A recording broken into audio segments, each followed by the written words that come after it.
वहाँ मैं मर गई थी। कैसे मरी थी? मेरे ऊपर एक बड़ा सा ढाबा गिरा था। ढाबा कैसे गिरा था? धरती गम हुआ था। धरती कब हुआ था? कब हाँ? हुआ था? 2 साल में। બનાસકાંઠા જિલ્લામાં એક બાળકીનો પુનર્જન્મનો એક કિસ્સો સામે આવ્યો છે. 2001માં કચ્છ ભૂકંપમાં મૃત્યુ પામી અને બનાસકાંઠામાં થયો એનો પુનર્જન્મ. મળતી માહિતી મુજબ બનાસકાંઠા જિલ્લાની પાલનપુર તાલુકાના ખસા ગામે ગરીબ શ્રમિક પરિવારની એક બાળકી સ્કૂલે ગયા વગર જ હિન્દીમાં વાતો કરતી હોવાથી પરિવાર સહિત ગ્રામજનો પણ અચંબામાં મુકાયા છે. અભણ પરિવારના ઘરમાં ટીવી, સ્માર્ટફોન જેવી કોઈ સુવિધાઓ નથી તેમજ શાળાના પગથિયા હજુ ચડી નથી તેવી નાની દીકરી નામ દક્ષા, જે ફટાફટ હિન્દીમાં વાતો કરે છે. દક્ષાનું કહેવું છે કે આ તેનો પુનર્જન્મ છે. આ પહેલાં તે કચ્છના અંજારમાં હતી, જ્યાં 2001માં ભૂકંપમાં સ્લેબ તેના પર પડતા તે મરણ પામી હોવાનું પણ જણાવી રહી છે. પાલનપુરના ખસા ગામના જેમલજી ઠાકોરે જણાવ્યું હતું કે મારી 4 વર્ષની દીકરી દક્ષા અમારી સાથે હિન્દીમાં વાત કરતી, જેથી અમને અલગ લાગે છે.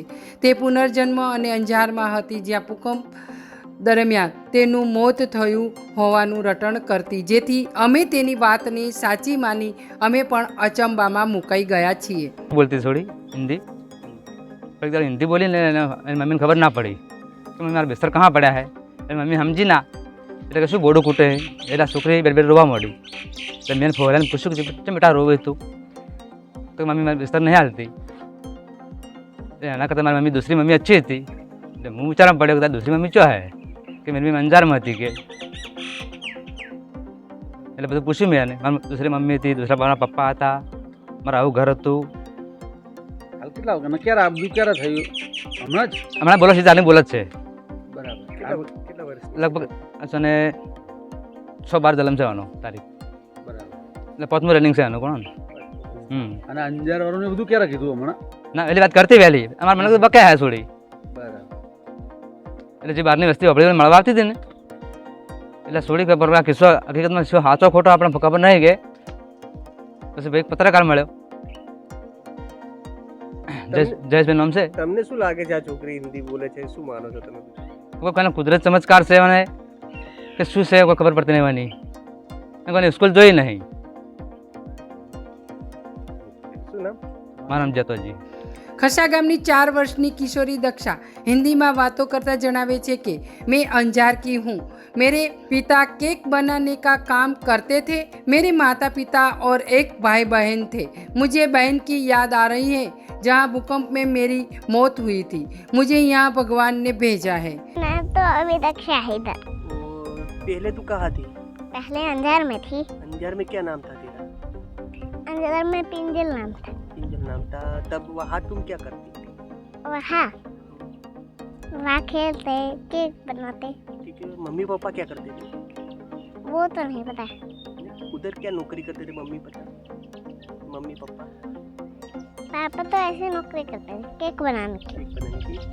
और क्या हुआ था तेरे साथ उधर? वहाँ मैं मर गई थी। कैसे मरी थी? मेरे ऊपर एक बड़ा सा ढाबा गिरा था। ढाबा कैसे गिरा था? धरती गम हुआ था। धरती कब हुआ था? कब हाँ? हुआ था? 2 साल में।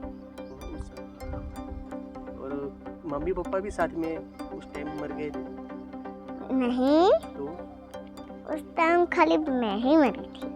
मम्मी पापा किधर थे तब? तब वो तो अपना काम कर रहे थे। काम कर. तू घर पे थी? हाँ। तब तू कितने साल की थी उधर? तभी तो इतने साल की थी। कितने साल की थी? छोटी थी बड़ी? बड़ी थी या छोटी? थोड़ी बड़ी हुई थी। थोड़ी बड़ी हुई थी. और पढ़ने जाती थी? हाँ, बाल मंदिर में जाती। बाल मंदिर में जाती. सही सही. और क्या बोलता हूँ उधर तेरा मम्मी पापा का नाम क्या था? वो नहीं पता। नहीं पता. बराबर. तो अभी इधर आई है. दूसरा क्या मालूम है तेरे को उस जन्म का? दूसरा कुछ नहीं मालूम। कुछ तो मालूम होगा ना. तू कैसे घूमती थी, किधर खेलती थी उधर?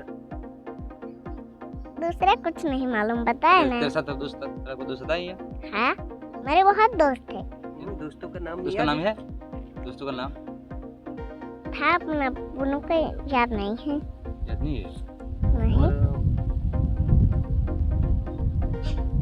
આ દીકરીની માતાએ જણાવ્યું હતું કે મારી દીકરી ઘરમાં હિન્દીમાં જ વાત કરે છે, પરંતુ હું અભણ હોવાથી મને કંઈ જ ખબર પડતી નથી.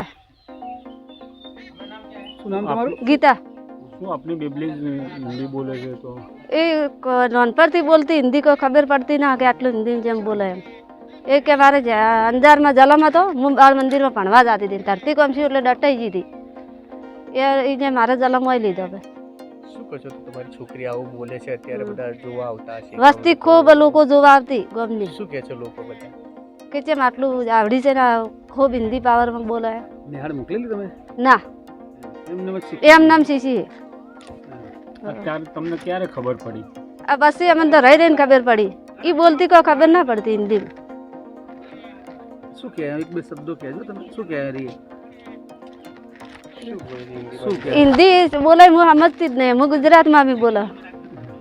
શું ખબર? પાણી માંગવું જ શું કહે રહી? કોણી માગે હા, મને ઓછી ખબર જ નહીં પડતી ગુજરાત હિન્દી. ઓકે શું નામ આપનું કોણ? ગીતાબેન. પાલનપુર તાલુકાનું ખસા ગામ હવે 4 વર્ષની બાળકી તેના પુનર્જન્મની વાતો હિન્દીમાં કરતા ગામ ફરીથી પ્રખ્યાત બન્યું છે. ખસા ગામે વાલજીભાઈ પટેલના ખેતરમાં ભાગ્યા તરીકે કામ કરતા ગામના જેતાજી ઠાકોરની સંતાનમાં એક દીકરો અને 2 દીકરીઓ છે, જેમાં સૌથી નાની 4 વર્ષની દીકરી દક્ષા બોલતા શીખી ત્યારથી હિન્દીમાં વાતો કરે છે. જેમ કે પાણી જોઈતું હોય તો તે કહે છે કે માં મુझे પાણી દે. જોકે તેની માતા અભણ હોવાથી દીકરીની વાતોમાં કંઈ ગતાગમ પડતી નથી. અભણ પરિવારની અને શાળામાં પગ મૂક્યા વગર જ 4 વર્ષની દીકરી હિન્દી બોલવા લાગતા સૌ અચંબામાં મુકાયા છે. પુનર્જન્મની વાતોથી તેમજ કડકડાટ હિન્દી બોલતી દક્ષા અંગ્રેજી માધ્યમમાં ભણી સૈન્યમાં જોડાઈ દુશ્મનોને નાની યાદ કરાવી દેવાના સપના જોઈ રહી છે. Bureau report, street news, Banaskantha. અમારા ગામની જેતમલજીની દીકરી છે બરાબર, પણ પૂરે હિન્દી બોલે છે કમ્પ્લીટ. ગુજરાતી બોલતી નહીં, હિન્દી જ. અને એ કોઈ પ્રશ્ન પૂછો હિન્દીમાં જ વાત કરે છે. અને અમને નવાઈ લાગે છે કે મારો જન્મ અંજાર થયેલો છે, અંજારની તો મારા ઘર પડી ગયું હતું, ભૂકંપને મરી ગઈ હતી હું, અને એવો પ્રશ્ન જવાબ મળે છે એને મારે શું વિચાર કરવો, એને કરે શું તકલીફ છે, આ સાચું છે ખોટું, અને ભગવાનનું નામ લઈ જાય છે, હરિઓમ બોલી જાય છે. શું કહે છે ગામ લોકો? શું કહે ગામ લોકો એમ કહે છે કે આ પ્રશ્ન શું સાચો છે ખોટો છે. પ્યોર બહુ સાચું છે કે છોડી હિન્દી બોલે વાત સાચી, પઢાઈ કરેલી નથી તો છતાંય બી હિન્દી બોલે છે. આપણું નામ ગૌતમ કુમાર મફતલાલ શ્રીમાળી. बुआ नहीं पता. तो भगवान का नाम भगवान मालूम है, नाम नहीं मालूम? भगवान कभी देखा है? नाम तो मालूम है, अरवान श्रीराम. अभी भगवान से बात होती है तेरी? नहीं होती. नहीं होती. बहुत बार प्रार्थना करती, ओम नमः शिवाय करती हूँ, पर हर रोज मुझे ओम नमः शिवाय करना ही नहीं देते. तो तुम लोग प्रार्थना करो. बड़ी होके बहुत पैसा कमाएगी, बाद में इनको बहुत बड़ा मकान दिलाएगी, गाड़ी दिलाएगी, ऐसा करेगा. इसके लिए भेजा है ना भगवान ने. तेरा सपना क्या है? मेरा सपना हाँ? कि अच्छा घर बनाएंगे. हाँ, मम्मी पापा के लिए